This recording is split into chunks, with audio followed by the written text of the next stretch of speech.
Hello everyone, a warm welcome from my side. It is my pleasure to be part of today's Rohde and Schwarz Electronic Design and Test Day. In the next 25 minutes, I will give you an overview on the role of test and measurement for design automation for power electronics.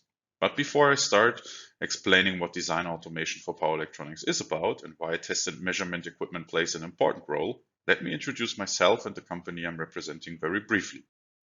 So my name is Kevin Hermanns. I'm one of the co-founders and general managers of PE Systems. Besides my job at PE Systems, I'm the chair of IEEE Power Electronics Society Technical Committee on Design Methodologies, and I have this year the honor to be track chair at the IEEE ECCE 2021 for Big Data and Machine Learning. And the IEEE Design Methodologies Conference 2021, I'm sharing the design automation track. Besides my activities in IEEE, I'm a member of the IEC TC47 SC47E Working Group 3, which is a standardization group on power devices focused on its electrical characteristics. So PE Systems is a startup company founded a little bit more than 2 years ago as a spin-off company of the Technical University of Darmstadt in Germany. And the company itself is focused on providing solutions for design automation for power electronics. Currently, we have 8 full-time employees and still hiring or searching for new colleagues. So let's jump into the topic. If it comes to production, automation is a hot topic since the late 70s. And with a goal to increase the efficiency and output capacity of any production site. But before it comes to a production of systems, they have to be designed. Having a look on the design of power electronic converters, the methods utilized evolved from by hand calculations, which was actually the case in the late 70s, to the application of computer-based simulations.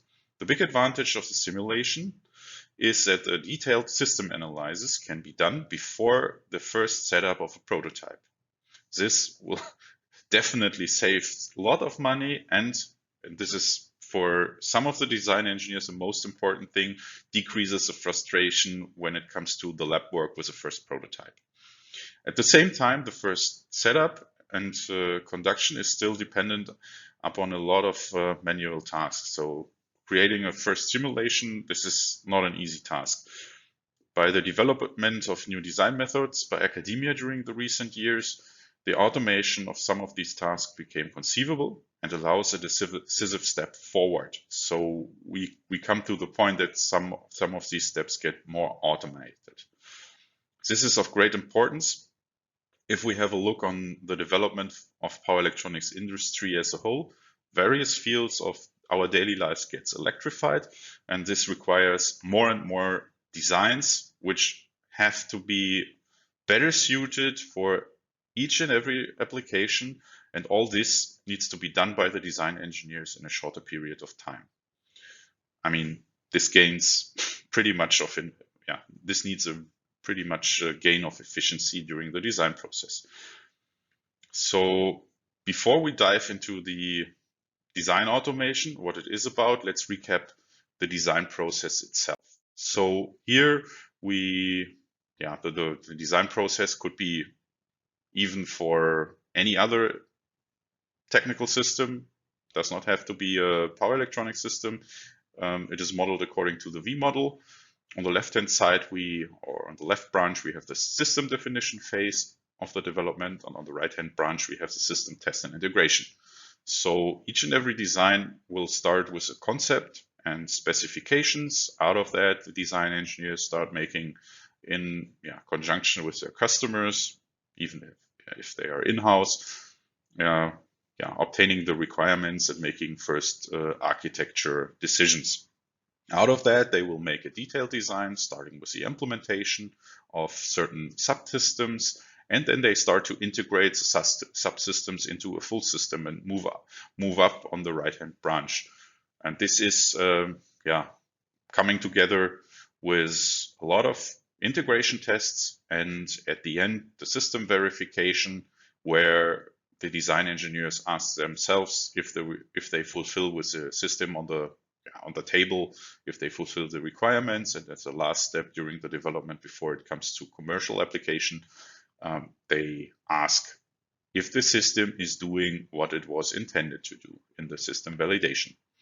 So when the left-hand branch is pretty much today dependent upon simulations, but it also includes first measurements. So for instance, the component selection phase is connected to measurements. So there are two ways where measurements are done. On the one hand side, the measurements are done by the component vendor itself, which is doing at least the measurements for the datasheet for some, for example, the power semiconductors, magnetics, or even the capacitors. So first measurements are involved definitely, but if we have a closer look, for instance, on the power semiconductor, we know that it is hard to compare devices just based on datasheet values, and therefore a first measurement, even on system development level, has to be conducted.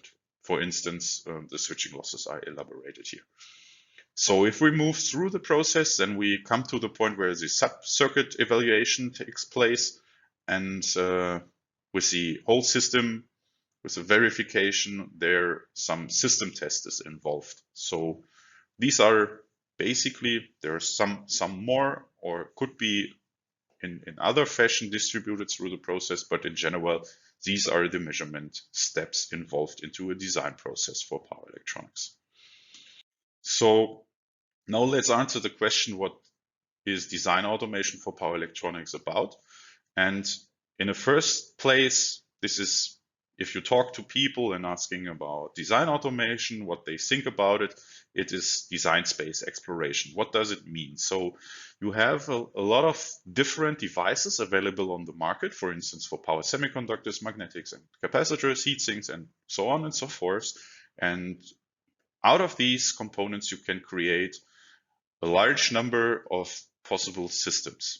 So, and if you are going for a large number of simulations, you can elaborate all these possible solutions for your intended system application. And then you will not have a look on all the time domain or frequency domain simulations. You have to condense it a little bit more, and then you see such Pareto frontiers as depicted here. The next step would be that you have decided for a certain connection of different components. Then you have to do a layout synthesis. This is, I mean, the routing and so on and so forth is the first obvious thing, but it includes for larger converters even their how these components are set up in a cabinet. So then you have your converter. Then it comes to the point where you want to drive set up a drive system for a certain application. You need to do some system identification for the controls, and then you make the control design, or at least the tuning of the parameters, gain, and so on and so forth. So this can be, or this is what people start to think about when it comes to design automation for power electronics. So the term itself is not hardly defined. Therefore, be careful, talk to the people, what they are intended to talk about. But each and every design step requires verification. This is what we saw in the V model. So, and verification is always based on measurements. And therefore, during a design, at least from our point of view, the measurements tasks have to be considered, even in an early stage. And the data handling through the process, I mean, we start with simulations, make measurements to set up or to improve our simulation models, and then make the verification. So that means the data handling through the process seems to be very crucial.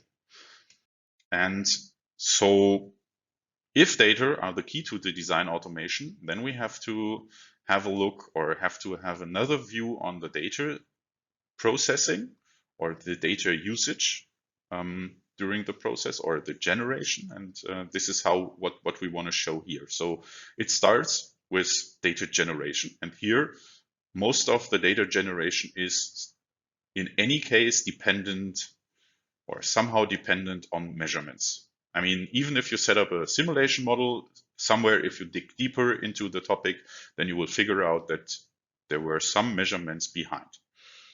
You need to process the data. So you, in a lot of cases, or in the most cases, you are not depending on one measurement. You are depending on a large number of measurements. You have to integrate, or you have to post-process to create, for instance, a simulation model or a data sheet out of that, or whatever. So you need to process your data. In the end, or in the next step, you need to make the data throughout the design process available to the necessary stakeholders. This includes, so this can become from the data generation path, but there could be another path into that data availability step if you were, I mean, the assessment, or the, in the end, if you make the verification, it is in a lot of times some conformity assessment based on standards involved. So that means you have to, at least you have to introduce the boundary conditions coming from certain standards, for instance, EMI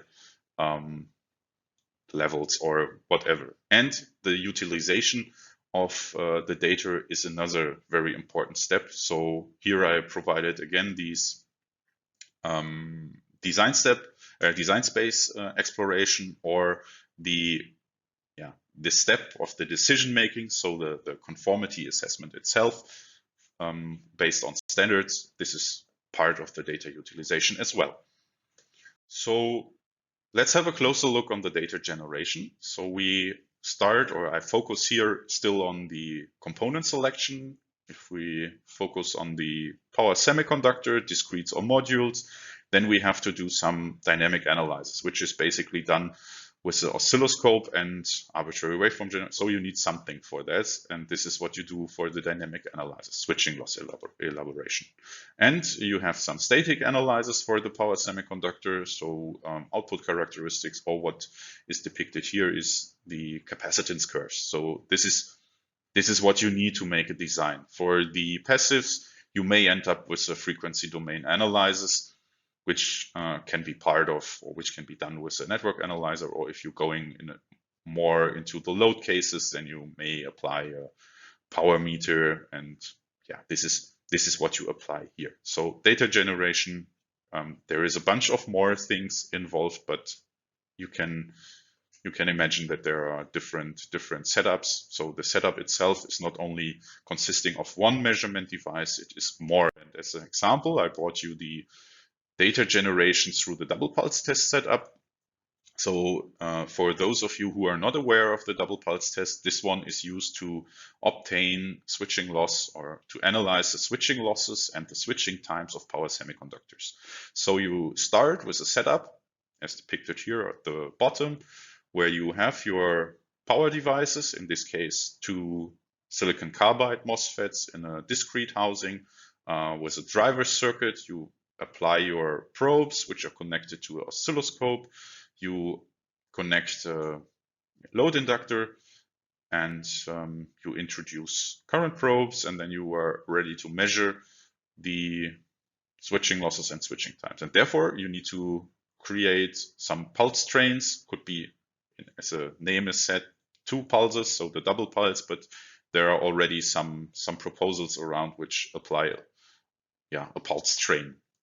And therefore, you need to set up your arbitrary waveform generator in a sufficient, or in the intended way. So at the end, you will obtain a bunch of time domain data. So you are not, and this is what you get out of the double pulse test. So if we go to the data processing from the double pulse test, we measure definitely not only the switching losses in one operating point.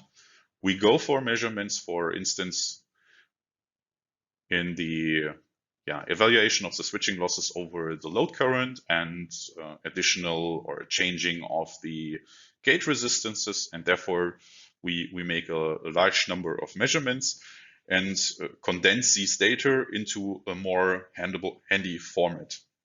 And here, to make it traceable and reliable, so we set, to connect it to the later step to make the data available, from our point of view, it was mandatory to store these data in a database. So, and here we come to the point where we started to develop PE characterization. Out of this database and the data processing, we will be able, or we are able to create PDF data sheets, simulation models, or even a machine readable data sheet, which is easy to use into other simulation tool chains, ready to go. Just make a click and then it runs. So this is, by the way, something we are working currently with some semiconductor manufacturers. We're working on that, and together with Rohde and Schwarz. Okay, so now let's have a look on the data availability. So we have, based on the data, which is in the center right now, and the created formats, we have different stakeholders which have an interest on whatever. For instance, the component vendor has an interest to create some data sheets, make sure that the data sheets are in a very nice fashion, and so on and so forth. It's in the same way all the time. The design engineer is most important. The data sheet is of interest for sure, but even the simulation model to get into the utilized tool chain and run the system simulation and see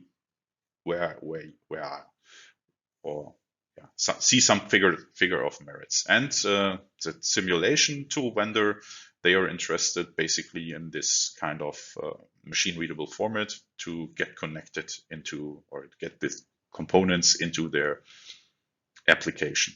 Okay, so data utilization, as I mentioned. So here we go for the design space exploration. Here's an example where we see the system losses over current ripple. So we can do a lot of simulations. I don't know, at this point it might be thousands of simulations which were conducted in a very short period of time. We can do simulations. So at this point, steady state simulations, which is for this kind of analysis a good way, in more than 1,000 simulations per second, just to give you a brief number. And this definitely give a design engineer a very different way to access data during the design process. So it's not only running one simulation, have a look, tweak the simulations and move on. I mean, this is something what you can do, definitely, you should do to optimize your system behavior. But at first, you need a big picture. Where is the best suitable system you can provide for your intended application? And this is why we made or started to make the PE Finder for it. It has some other features. If you're interested in that, we can talk about that. But the step into the design automation at this point can be the design space exploration. Okay, the other point for data utilization, I said the conformity assessment in the later part of the design flow is pretty much of importance. And therefore, I brought here an example what can be done if you have, for instance, a power drive system and with a machine readable standard. This is something where we work together with a German standardization body, with the DKE, where we want to create a showcase on what machine readable standards can do for you. And here we connect the machine readable standards to our PE Finder toolchain. We have the component database together with all the suitable components or available components, and then you can run a bunch of simulations, and you can make a conformity assessment in a very early stage of your design process. And at this point, we made this for the energy efficient classes for motor drive systems. So that is one showcase. I mean, in the end, how is this connected to the measurement setup? This is a little bit not that obvious at this slide. It is definitely something. So you start with the simulations, and in the end, you have to close the verification loop, and your measurement system or your measurement equipment already knows which standard to be applied on this specific or this case, and it knows from or it is connected via the tools with the early simulations, and then you can say, okay, the system is doing what it is intended to do, and we are fine. So the measurement equipment can directly give you the decision if it's fine or not, or you have to tweak or recycle some of your development steps. Okay, so let's give a brief summary at this point. So here I make rebrought the different steps of data usage or data handling, and it starts with the data generation. At this point, we see that this makes sense, that you have a local application to communicate and automate measurement tasks. For instance, the device characterization. Here we collaborate with vendors such as Rohde and Schwarz for sure, but even ZTS Zimmer, so they do power meters. So the next step there is the data processing. So you have the pre and the post processing of the generated data and create the output formats, which are of interest to the stakeholders. Then you make the data directly available, or the output formats available, and therefore you store the data in a database. Could be a distributed database, or it could be a database centralized. And this database is equipped with additional data coming from the outside, allowing you to make some design decisions in a data utilization stage, which is making out of the lower layers, making out of that the design automation. And this is definitely an early stage where we are currently in the solutions for the design automation for power electronics. So that means we are starting to automate step by step different things. So the first thing is get rid of spreadsheets. They are not easy to maintain, and this is data handling with spreadsheets is really a pain. So this we come to, I mean, it's still like using a fax today. So I mean, there is email, so why not taking email or an instant communicator? So I mean, going one step ahead. So that does it mean. And automatic generation of simulation models with some quality checks and so on. I mean, algorithms are there to handle data, a large number of data, make use of it, and let's focus the design engineers on what the engineers can do better. Be creative. See the new, very new possible solutions. This is what it is. What design automation will allow in the end, making use of the strengths of human beings, being innovative.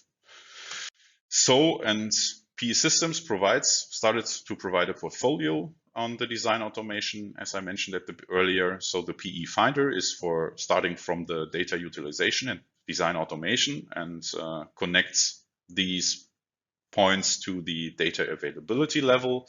And on the lower levels, we have the PE characterization. So that means the automation of measurement tasks, some parts of the data processing, and then connect it to the PE Finder, and you or a potential customer can connect wherever it makes sense to improve their design processes.